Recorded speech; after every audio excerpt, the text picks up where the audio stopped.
Hi, my name is Chris Zimmerman, and some of you don't know me, but I am Noah and Caleb Rope's grandmother and Emily Lakedon's sister. And my husband Alan and I live part-time in Florida and part-time in Minnesota.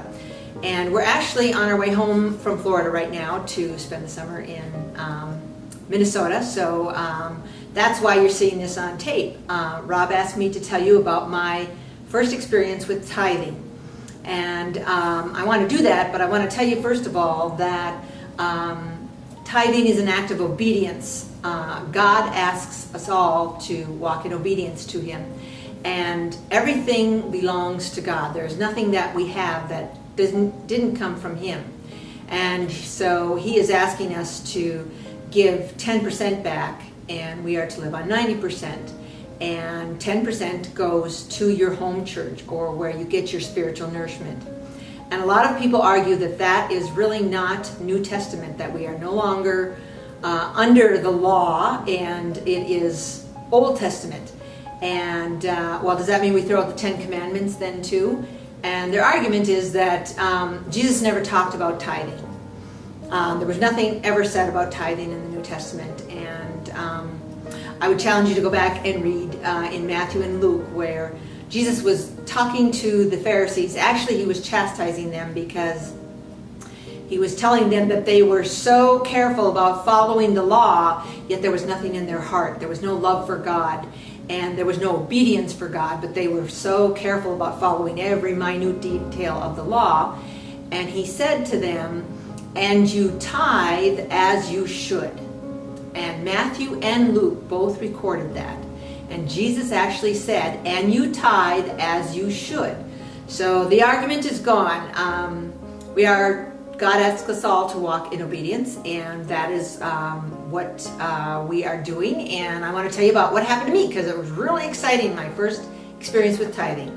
Now, Alan and I have 5 grandchildren, so I've been a Christian for a long time, and so I was living in northern Minnesota, and it's very cold up there.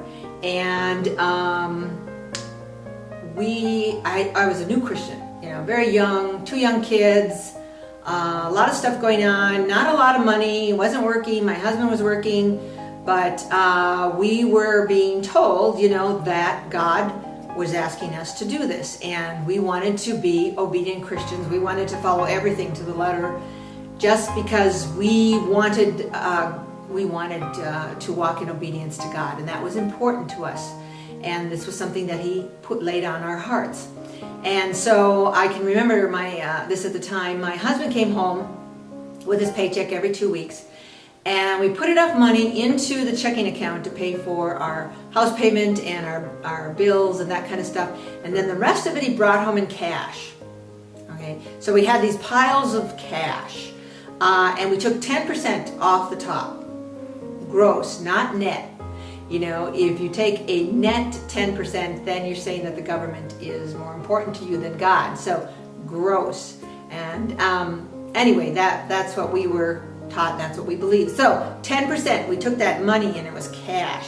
Believe me, cash is hard to give up at that time, especially when you don't have a lot. And I think the family of 4, we were living on $25 a week for groceries, okay? So I used to go to the grocery store with my calculator, and I would make sure I didn't spend over $25.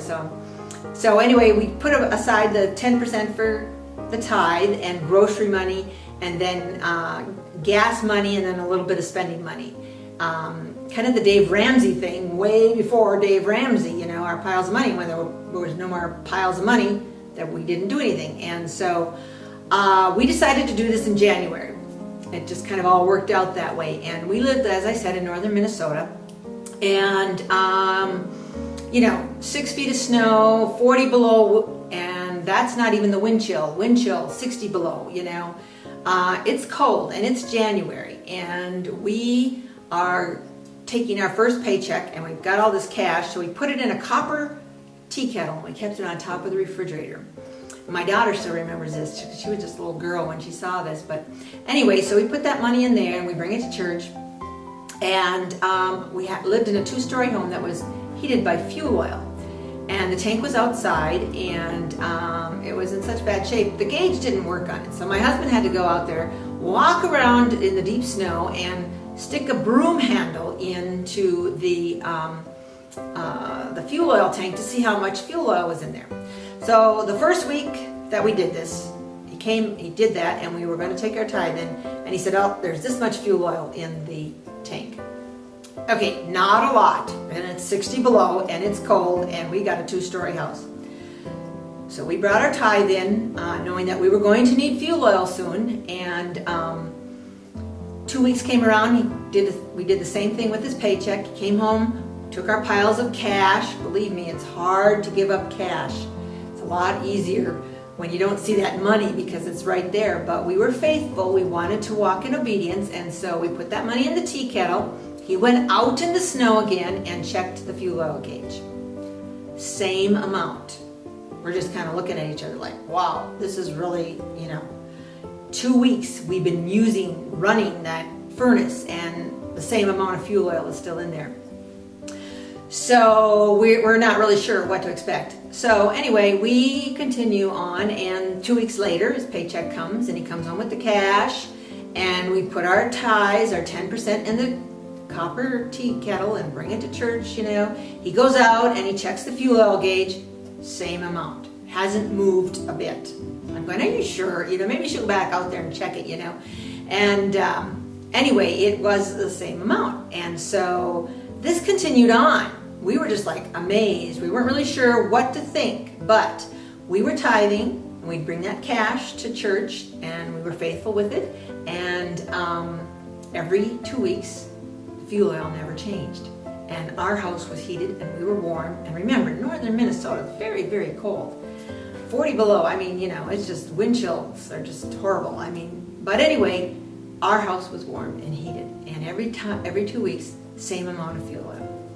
So this continues on. March rolls around, and as many of you know, in northern Minnesota, it's still a lot of snow and still very cold up there. It's toward the end of March.